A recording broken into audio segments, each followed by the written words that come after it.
Coucou tout le monde, bienvenue dans ce nouveau C'est lundi que lisez-vous. J'en ai pas fait la semaine dernière donc j'ai pas mal de trucs à vous montrer. Je commence donc tout de suite parce que j'ai lu il y a 2 semaines. Donc j'étais lundi en août, on va dire, en train de lire Les 4 femmes de Dieu, La putain, la sorcière, la sainte et Bécassine de Guy Bechtel, publié chez Pocket dans leur collection Agora. J'ai apprécié la suite de ce récit également. C'est un très très bon essai sur la place de la femme dans l'église et comment l'église voit la femme surtout.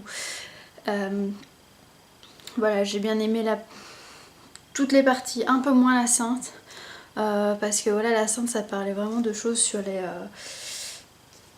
les femmes martyrs, vous savez, les femmes qui avaient les mêmes marques que Jésus, des trucs comme ça. C'était assez spécial. La sorcière, c'était très très dur comme partie vu qu'on parle de tout ce qui est inquisition et franchement ils n'ont pas été tendres avec les femmes à cette époque-là.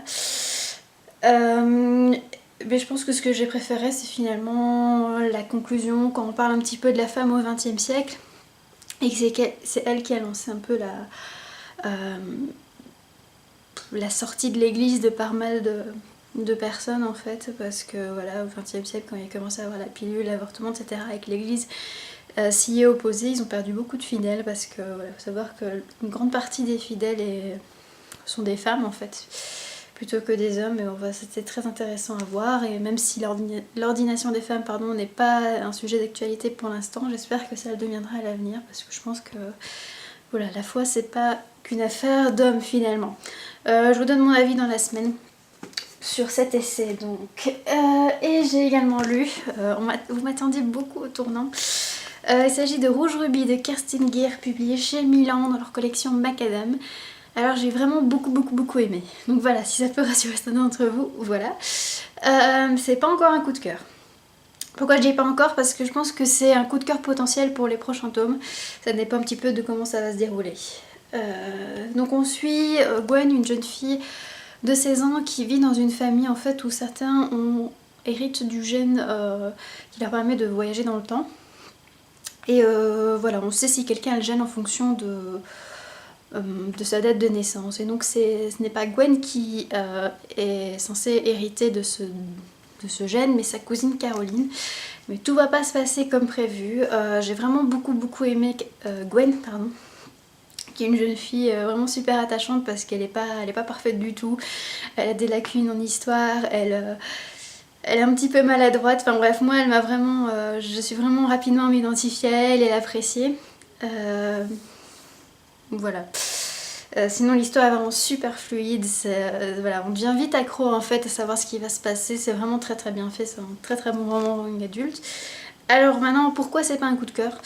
De 1, j'ai pas aimé Gideon, je sais pas comment on doit le prononcer, donc le garçon en fait. Dans ce récit, je l'ai pas aimé du tout, j'arrive pas à le saquer. Donc ça c'est un peu difficile, j'espère que ça va aller mieux dans les prochains tomes. Et deuxièmement, je regrette un peu le côté manichéen des personnages. J'ai vraiment l'impression qu'il y a les gentils et les méchants. Et il y a vraiment une frontière bien nette entre les deux. Et j'aurais aimé qu'il y ait des personnages plus ambigus, que je sais pas vraiment comment les classer. Pour l'instant c'est pas le cas dans ce premier tome, donc j'espère être surprise par la suite pour voir des gens changer de camp. En gros, on verra bien, mais j'espère lire la suite rapidement parce que j'ai vraiment beaucoup aimé celui-ci. Mon avis arrivera également cette semaine, aujourd'hui, si j'arrive à un petit peu me motiver.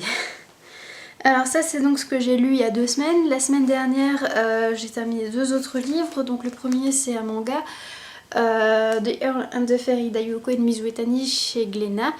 Le tome 4 donc. Un peu déçue par ce dernier tome finalement parce que c'est pas une vraie fin, on aurait pu continuer encore pendant des tomes et des tomes. Donc voilà, c'est pas une vraie fin, il y a des choses que j'attendais, des événements que j'attendais vraiment. Désolée, ma bibliothèque qui tombe. Donc vraiment des événements que j'attendais qui sont pas arrivés, donc je suis un petit peu frustrée, un petit peu déçue, mais ça reste une bonne saga, mais voilà, une fin pas à la hauteur malheureusement. Et l'autre livre que j'ai terminé hier d'ailleurs, il s'agit de Martyr, livre 1 d'Olivier Perru, publié chez J'ai lu. dans leur collection semi-poche, voilà, bien gros, tout, écrit tout petit avec le marque-page assorti, des illustrations en couleur ou en noir et blanc, ça dépend un peu. Dans le roman en lui-même ce sont des illustrations en noir et blanc, mais il y a quelques illustrations couleur également au début et à la fin. Que dire donc sur ce livre? J'ai vraiment beaucoup aimé. C'est pas un coup de cœur, mais comme Rouge Rubis, c'est un coup de cœur potentiel pour les tomes suivants. Ça dépendra de comment tout cela va se dérouler, mais j'ai vraiment bien apprécié ce premier tome. On suit donc plusieurs personnages. Il y a d'abord Irmine et Elbrand qui sont deux Earthseekers. C'est une espèce, un peuple en fait qui a été éradiqué. Et il en reste encore quelques-uns. Ce peuple a hérité des pouvoirs des dragons, enfin c'est ce qu'on dit. Ils ont des yeux jaunes et ils ont des particularités qui la rendent plus forts que la normale. Donc voilà, ils sont plus résistants, ils guérissent plus vite, ils ont une ouïe plus fine que les humains, etc. Donc on suit ces deux frères-là qui sont également assassins, parce que voilà, c'est ça qui est la particularité des Earthseekers, c'est que dès leur enfance ils sont amenés à devenir assassins, voilà, c'est leur coutume, leur éducation, etc. Donc on suit ces deux jeunes, vu que Irmine, qui est le frère cadet, a 17 ans, et Elbrand, je sais pas trop quel âge il a, mais il doit pas être beaucoup plus âgé, je pense. Donc voilà, on suit ces deux frères qui font leur petite magouille, qui font donc des assassinats que certains commanditent. On suit également le roi Carmanis, qui a pas mal de problèmes parce qu'il y a des gens qui se soulèvent dans son royaume, des gens qui veulent le voir tomber. Il sait pas trop en qui il peut avoir confiance dans sa cour. Et il y a également donc, celui qui veut faire tomber le roi, je vous dis pas son nom parce que je veux vous laisser un peu découvrir. Et enfin il y a une jeune fille qui s'appelle Cassis, qui a 16 ans et qui est, vu qu'elle est l'héritière des Hirassen, qui est un peuple, je sais plus trop ce qu'il a fait d'ailleurs, c'est ce que cette famille a fait, enfin bref, elle est condamnée en fait à vivre dans son château tout le temps. Elle peut pas en sortir en fait parce que si elle sort de son château, on tue 100 hommes par jour où elle n'est pas dans son château. Donc voilà, elle est condamnée à rester dans... elle est condamnée à rester là, quoi. Et elle a juste envie de s'enfuir, de liberté, de découvrir le monde, etc. Voilà, donc ça c'est un petit peu les personnages. Et tout ça va s'entremêler évidemment. C'est un très bon récit de fantasy. Moi j'aime beaucoup le style d'Olivier Perru. C'est fluide, on commence vraiment à apprécier les personnages, à voir ce qu'ils vont devenir, etc. Il y a un couple qui va se former, je vous dis pas qui, mais de toute façon dans la couverture on le voit bien. Mais moi j'ai vraiment adoré ce couple, ça a été vraiment mon moteur parce que voilà, les intrigues politiques m'ont pas toujours intéressée. C'était pas... Maintenant ça va mieux, mais je veux dire au début c'était pas ce qui m'intéressait le plus et voilà, revoir le petit couple, voir ce qu'il va devenir, c'était vraiment mon moteur pour avancer dans le récit. Et puis il y a une fin, mais je suis encore sous le choc, franchement c'est dingue quoi, comment l'auteur a su il m'a pris totalement à revers, j'ai jamais su que ça allait finir comme ça. Ce premier tome c'est... Et ça donne super envie de commencer le tome 2, mais je sais pas du tout quand il va sortir. Donc voilà, je vous conseille. Je trouve meilleur que Druid pour ma part. Les défauts que j'avais relevés dans Druid, parce que voilà, pour moi c'était pas un coup de cœur. Tout comme celui-ci d'ailleurs, mais il est meilleur que Druid pour moi. Parce que voilà, il y a des rôles féminins plus importants, ce que je trouvais...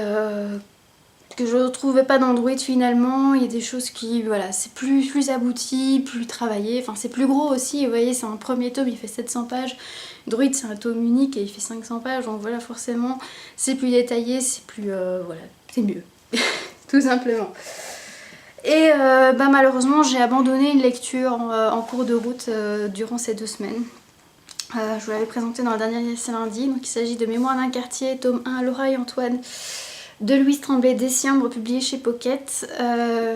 Voilà, j'ai lu 52 pages et là j'ai dit stop, c'est fini, je veux plus me forcer. Si ça fonctionne pas maintenant, ça fonctionnera jamais finalement. Donc on suit une famille, comment ça s'appelle, Lacaille, qui vit donc dans un quartier populaire de Montréal dans les années 50. Donc on suit la grand-mère, le fils, la belle-fille, la petite-fille, le petit-fils, etc.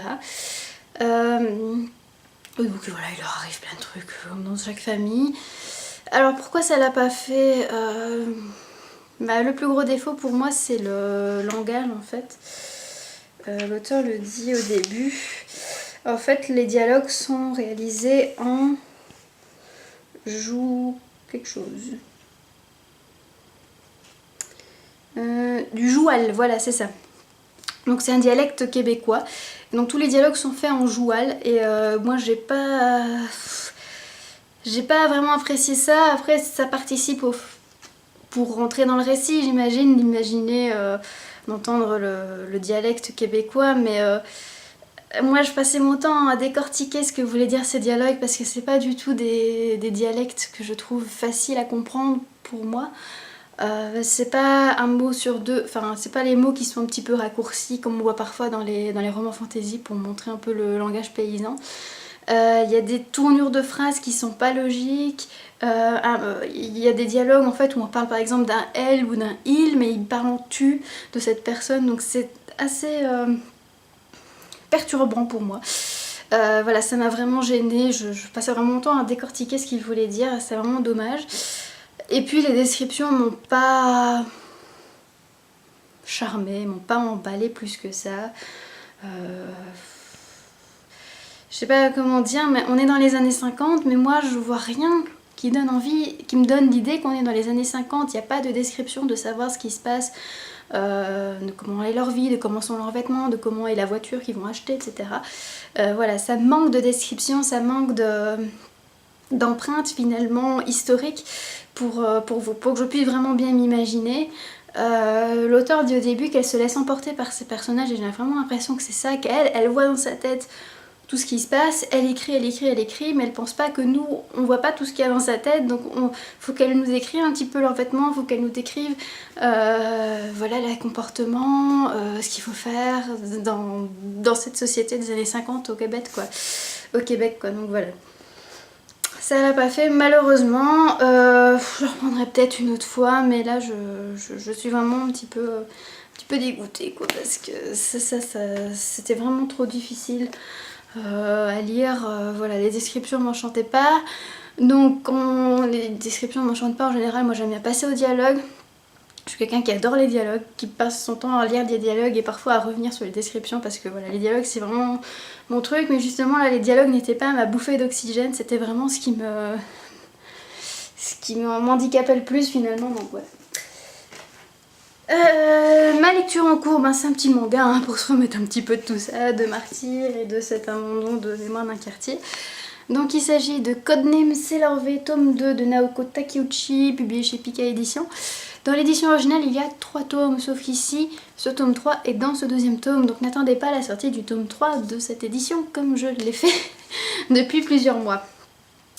Donc voilà, quand j'ai vu que finalement il n'y aurait pas 3 tomes et que je l'ai déjà en fait le dernier tome, je me suis dit que ce serait une bonne idée de lire ce livre, comme ça me permettrait de terminer une nouvelle saga. Donc voilà, là je suis à la moitié à peu près. Ouais, à peu près. Toujours les mêmes défauts, les mêmes qualités que le tome 1, donc une histoire qui me rend nostalgique, qui est très divertissante, mais une héroïne très stéréotypée.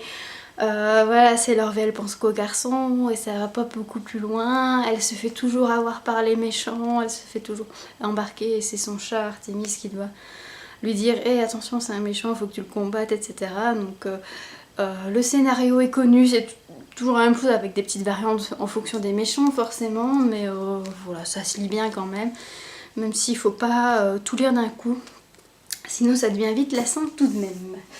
Voilà, et ma prochaine lecture, je continue en fantasy, vu qu'il s'agira du Royaume perdu, tome 1, Prophétie et trahison de Jean-Aimé Bonzami.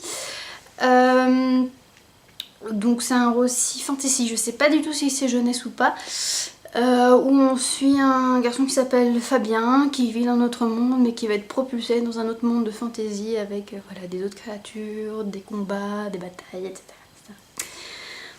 Voilà, pour l'instant j'ai pas d'a priori sur cette lecture, j'ai vu de bons avis sur le net, donc à voir ce que ça donne. C'est tout pour ma semaine, je m'en vais regarder vos vidéos, vos Céline Dion que lisez-vous, et je vous souhaite une très très bonne semaine et je vous dis à la prochaine, ciao!